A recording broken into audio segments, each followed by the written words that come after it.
It's Halloween again. Where's my spooky music? Ah, that's the stuff.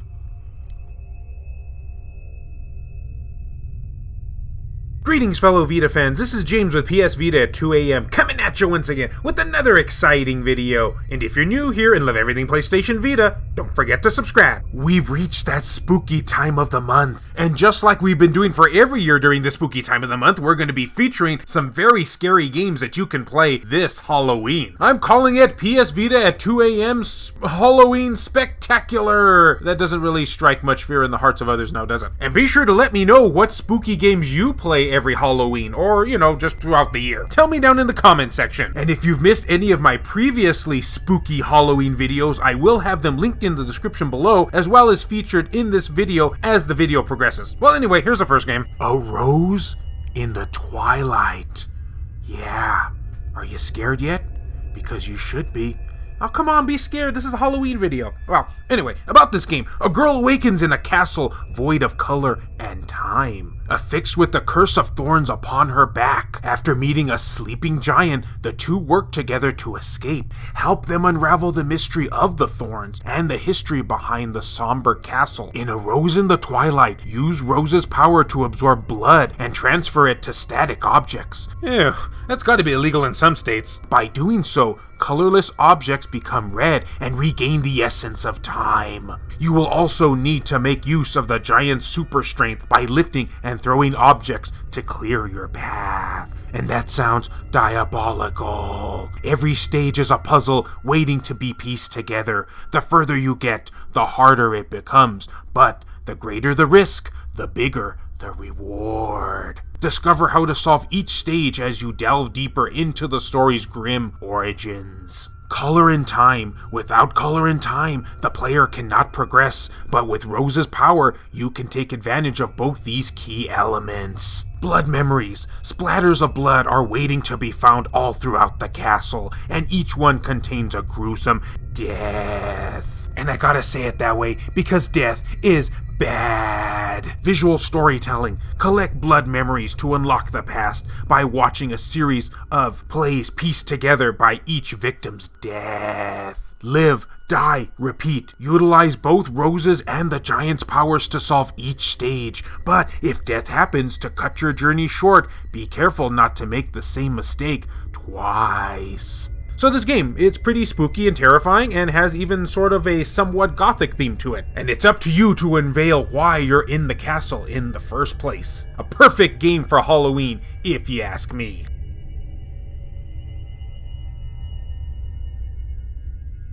The next game that wants to make you dead is called Back in 1995.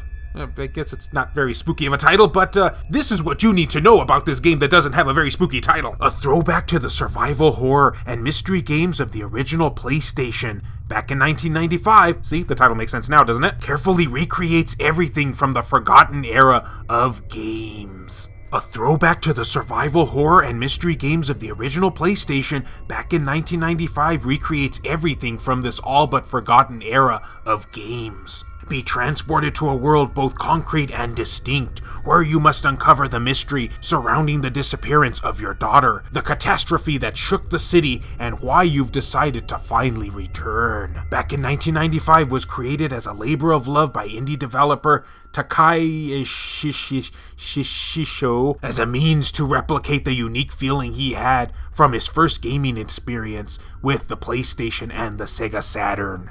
Funny. Now that I think about it, this game is making me feel more nostalgic than scared. So basically, it's a Silent Hill clone. Get lost in the nostalgic world of retro 3D graphics, including low-res models, texture warping, CRT emulation, and fixed CCTV-style camera angles. Relive the mystery game genre with an old-school user interface and tank controls. Which, might I add, depending on who you talk to, some people find that the tank controls are the scariest part about these old survival horror games. Explore a sparse cityscape in the year 1995, littered with clues about the past. Interact with a cast of damaged characters whose intentions you can never truly know. Uncover the mystery of yourself, your daughter, and what happened to the city. Oh, and I guess it sort of plays like Resident Evil, kinda sorta sorta, but more like Silent Hill. So be prepared to get spooked out by this 3D survival horror adventure game.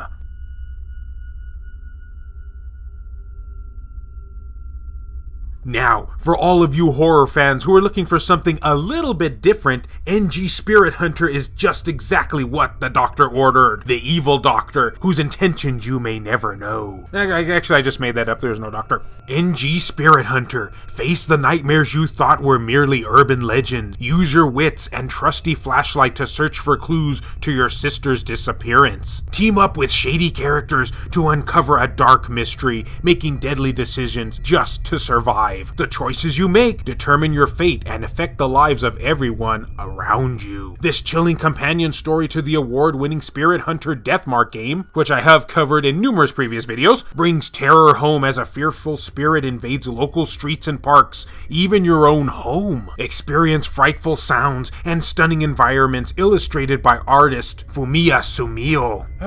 Why do these games feel the need to insert Japanese names that I can't pronounce? So basically what we have here is a point-and-click survival horror game with visual novel elements. And trust me when I say this game is pretty scary. There's even jump scares, which I personally love. And adore, maybe. My bladder doesn't really like it, though. Thus, if you're into this type of genre, this game is exactly what you need for that Halloween terror.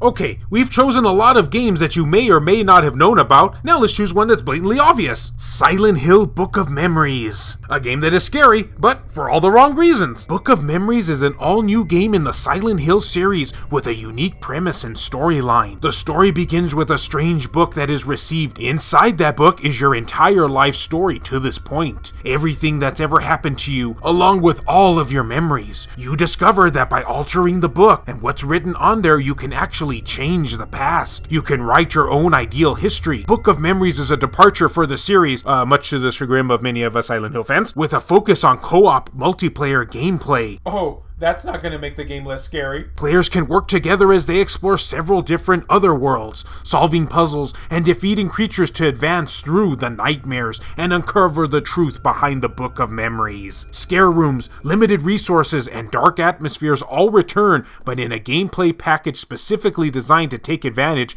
of the PlayStation Vita. The touch controls and all. To me personally, that's the scariest part about this game. Book of Memories is a macabre celebration of the best that Silent Hill has to offer. Players will encounter items and creatures culled from over a decade of Silent Hill lore, including a special someone who walks softly and carries a gigantic knife. I think we all probably know who that is. It'd be my Aunt Tilly. She used to walk like that all the time at 7 p.m. So yeah, Alright, this game is not really scary like whatsoever, but I've never featured this Silent Hill game on this channel before, even despite the fact that I've been doing YouTube for like 3 years now. So I thought, well, I guess this is my chance to talk about it. Some people enjoy this game, and I will admit the overhead Diablo-style gameplay is fun. This isn't just very Silent Hill-ish. But if you're looking for a Silent Hill game on the Vita, well, you know, as far as like what was actually specifically made for the Vita, then, well, this is your only choice.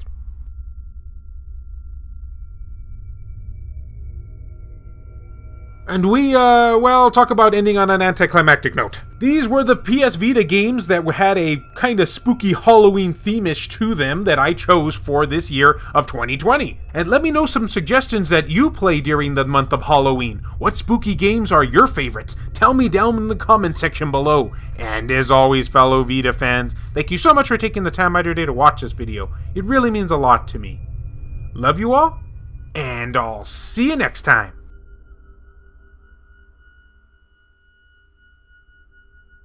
This video has been brought to you in part by all of these wonderfully generous people who help make this content possible, including Milk-sama, Mikis Blob, B Mystery, Reiko Star, Neorashi, Matt Fox, Asdcorf, Larry Anderson, Mario Cruz, Jelly, Lori Sweeney, Richard Cruz, PS Vita S, Adam Sondi, Hero Acer, David Ray, Wendy K, Himdall Imbert, Gutter Drums, Rodrigo Vera, Aaron Swanson, Heston Joseph, Kevin Enright, Jared Hado, Joshua Williams, Clayton Merlarkey, BMF, Skulshur Tugel TCG, Adam Thury, Pierce Sterner, E-Rock, JR, Kyle Brooks, Saul Ramirez, Phantom XRS, Azamari, Jackie, Jesus Hernandez, Matt Hargett, Silica, Ronan Alganto, B. Mystery, Tasha Monty, Juan M. Hermosillo, and Eric D. Witt. If you would be interested in supporting the channel and seeing your name on this end screen here, or if you wish to remain anonymous, that can be provided too, then make sure to check the links down in the description below. I have numerous ways for you to do so down there. Not able to support the channel that way? Then likes and shares help equally as much and really assist in getting my content out there. Ah, another Halloween in the trenches. That was a subtle Home Alone reference for those who didn't know. I know, it was the wrong holiday.